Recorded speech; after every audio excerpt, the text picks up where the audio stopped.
Is this some kind of charade? Officer Anya Sharma scoffed, stepping out of the sleek city cruiser with an air of disbelief. Elias Thorne, 82, remained perfectly still on his vintage scooter, hands calmly gripping the handlebars, his serene gaze fixed on the bustling cityscape. Her partners exchanged impatient glances. "License and registration, and dismount the vehicle immediately, sir." Her voice was unwavering. She wore aviator sunglasses, one hand already resting on her sidearm. What they didn't realize was that in mere moments, a convoy of 50 elite guards, led by a seasoned commander, would descend in armored vehicles, searching for anyone who had dared to detain Elias Thorne. Elias Thorne had been rising at 5 a.m. sharp every day for the past 4 decades. Discipline still coursed through his veins. His modest estate sat about 10 miles outside the metropolis. Yesterday, his 1978 Fordson Major tractor had seized up, specifically its hydraulic pump. Thorne knew precisely which component it was. 42 years of mending machinery taught a man to recognize every bolt, every cog. In his weathered workshop, Thorne kept a 1970 Lambretta GP200. Its engine purred like a contented beast. He didn't care about its scuffed paint or worn chrome. The scooter ran. It got him where he needed to go. That was quite enough. At 82, he navigated city streets better than most riders in their 20s, his reflexes honed by decades of covert operations training. Always keenly aware of his surroundings, a situational alertness that never faded. But of course, no one discerned that when all they observed was an elderly gentleman on an antiquated scooter. Life's peculiar irony was relentless.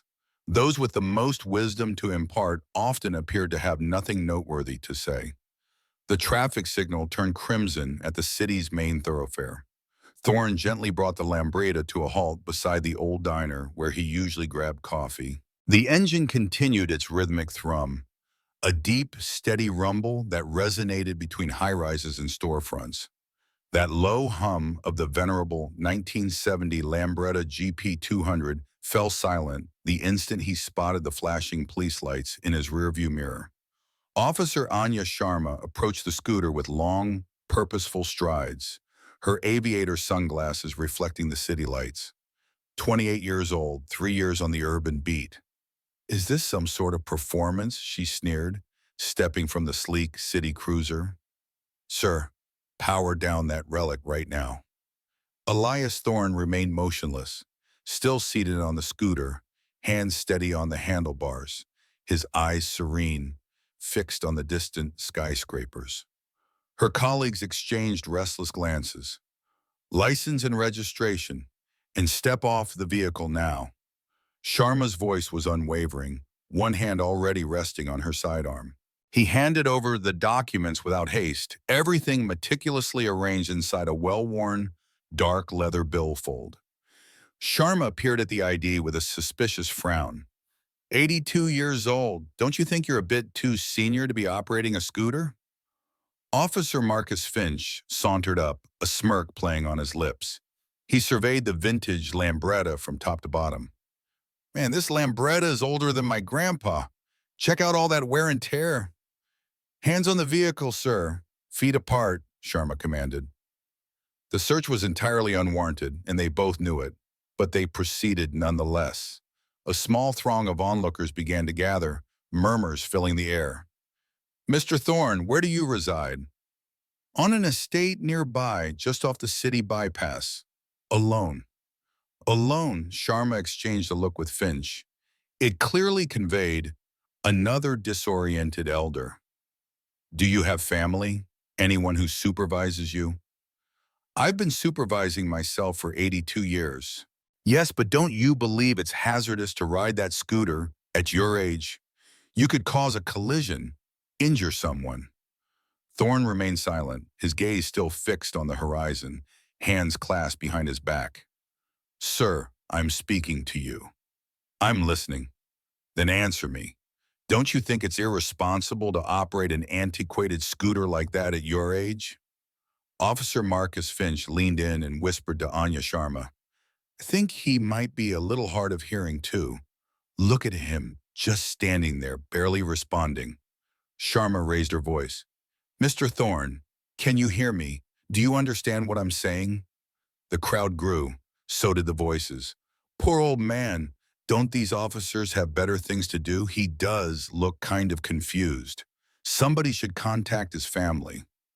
The world divided, as it always does, between empathy and condemnation, especially when we're unfamiliar with someone's narrative.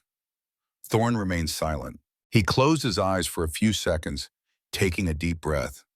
He had confronted far graver predicaments than this in locales infinitely more perilous, with repercussions far more severe. But that was over 50 years ago. Now he was just another elder being subjected to public humiliation. Across the street at the convenience store, the owner, Marcus, ceased wiping down the fuel pump. A Desert Storm veteran, 58 years old, he recognized Elias Thorne instantly. Thorne had been frequenting that store for 15 years, always courteous, always punctual with his payments, always offering a kind word to Marcus. Marcus witnessed the humiliation unfolding and felt his blood begin to boil. He snatched up the phone and dialed the nearby military compound at Fort Citadel. Hello, this is Marcus Williams. I need to speak with an officer on duty, and it's urgent. Back across the street, the situation was escalating.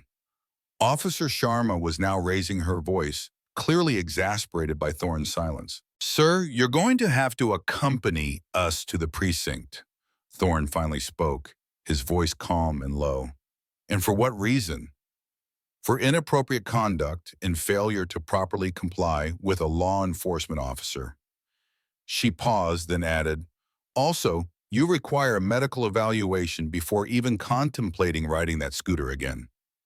Thorne looked at her with the same patience he'd once employed to mentor hundreds of young recruits. The same kind of patience he'd displayed to 18-year-old enlistees who arrived at basic training, convinced they already comprehended everything about existence. Anya, let me try, said Finch. Mr. Thorne, you understand our concern, don't you? A man your age riding a vehicle like that. It could be perilous. For whom? For you? For other drivers? I've been riding for 65 years. I've never caused an accident. Thorne could have explained that his reflexes were tested 6 months ago during his annual medical check, that he exercises every day, that his coordination is better than most younger men's. He could have said all that, but he didn't need to prove anything to anyone. On the phone with the base, Marcus explained the situation. We've got a fellow veteran being disrespected by local city enforcement. Elias Thorne, 82 years old. I've known him for 15 years. He's an honest man being humiliated in public just for operating his scooter. The officer on the other end of the line suddenly changed his tone. Did you say Elias Thorne? Hold on a second. A moment later, Mr. Williams, keep your eyes on the situation. We're sending a unit right now. Do not let them do anything to Colonel Thorne until we arrive. Colonel, I can't give you details over the phone, but we'll be there in 15 minutes. The call ended. Marcus stepped closer to the road, his heart pounding. Colonel. Elias had never mentioned his military rank. Across the street, the situation reached a whole new level of absurdity. Officer Anya Sharma had now decided Thorne needed to be taken in for a psychiatric evaluation. Mr. Thorne, I'm going to need you to get in the vehicle. We're going to the medical facility for an evaluation. I'm not going. What do you mean you're not going? This isn't a request, it's an order. Based on what law? Sharma hesitated. There was no law that allowed someone to detain an elderly man just for riding an old scooter. No regulation that mandated a psychological evaluation without reasonable cause. But now she was in too deep. People were filming. Backing down would mean admitting poor judgment. Elder protection law? Behavior that puts his own safety at risk. Thorne smiled for the first time. A small, almost invisible smile, the kind that comes from recognizing a well-crafted lie. He had heard much more elaborate lies from enemies far more dangerous. Officer Sharma, may I ask you a question? How many years have you been in service? Sharma didn't like the tone or the question. Mr. Thorne, get in the vehicle now. I'm not going. Then I'll have to use force. Marcus, still watching from across the street, felt something stir inside him. Admiration. Whoever Elias Thorne really was, the man had unbelievable courage. The crowd felt the tension rise. They knew something important was about to happen, and they were right. Far down the road, several vehicles began approaching fast. Elias Thorne had no idea but help was on the way. The sound came first, a deep roar of engines. 12 armored personnel carriers speeding around the bend, kicking up dust as they approached. The vehicles came to a halt in a semicircle around the scene. 50 elite guards stepped out of the carriers. From the lead vehicle, a senior officer emerged. Commander Adrian Vance, 55 years old, 22 years of active service. He walked straight toward Elias Thorne, completely ignoring the local city enforcement officers. He stopped 3 meters away and snapped a salute. Colonel Thorne. The word colonel hit the air like a shockwave. Anya Sharma and Marcus Finch exchanged panicked glances. Sir, we were informed there was some sort of misunderstanding here. Vance turned to the officers for the first time, his eyes cutting like a blade. Who dared to stop Colonel Thorne? Sharma tried to recover control. Officer Sharma, city enforcement, we stopped this gentleman because this gentleman. Vance's voice rose. All 50 elite guards took a synchronized step forward, an instinctive show of support for their commander. Commander, I didn't know he was military. This man served 3 tours in contested zones, carried out intelligence operations in the Middle East and Central Asia, personally trained hundreds of elite operatives, including myself. This man you stopped, he holds 2 medals of valor, 2 badges of courage with 4 commendation clusters, and a distinguished service emblem. Colonel Thorne is considered a living legend in the National Security Forces. Operatives from all over the country came to train under him. Vance turned back to Sharma. Officer, you disrespected a decorated war hero who gave 60 years of his life in service to your nation. Finch tried to step in. We were just doing our job. Your job is to protect and serve, not to humiliate an old man in public. The shift in the crowd was immediate. Cell phones were still recording, but now with reverence, not ridicule. The comments had completely changed. Poor guy. That was awful. That officer really crossed the line. Sharma stepped closer to Thorne. Sir, Colonel Thorne, I'm sorry, I didn't know. Officer Sharma, may I offer you some advice? Yes, sir.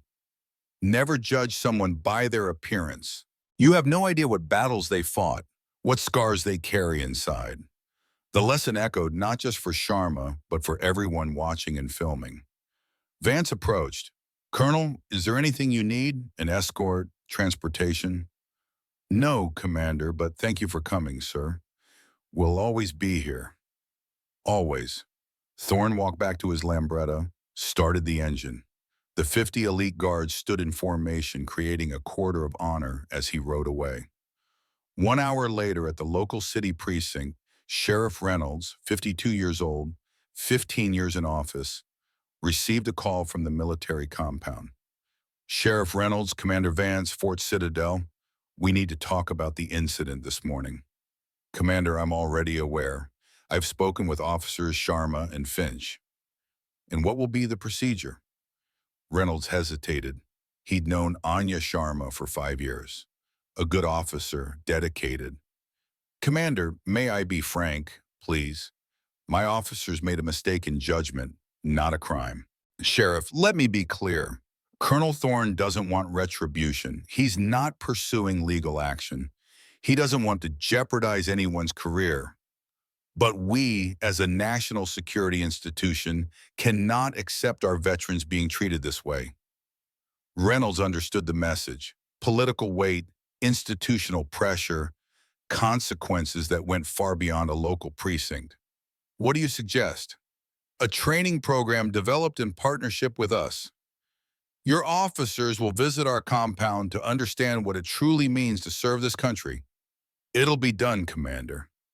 1 week later, at the municipal precinct, Sheriff Reynolds gathered all the officers for an emergency meeting. Everyone, starting today, we're implementing a new protocol for field encounters, and all of you will be attending training at the military compound. Anya Sharma stood up, nervous. Colleagues, last week I made a serious mistake. I disrespected a man who deserves our deepest admiration. But I learned something more important than procedures and regulations. I learned about human dignity. She looked around at her fellow officers. Every person we stop on the street carries a story. This is about treating everyone, especially the elderly, with basic respect, asking before assuming, listening before judging. Days later, Officer Anya Sharma drove down the city bypass. Her heart pounding, their property was simple but well kept. A white-painted stone cottage, a porch with rocking chairs, a garden full of colorful flowers, a Fordson Major tractor parked next to the shed. Thorne was underneath the tractor in a grease-stained coverall, working on the hydraulic system. His Lambretta rested in the shade of a large oak tree.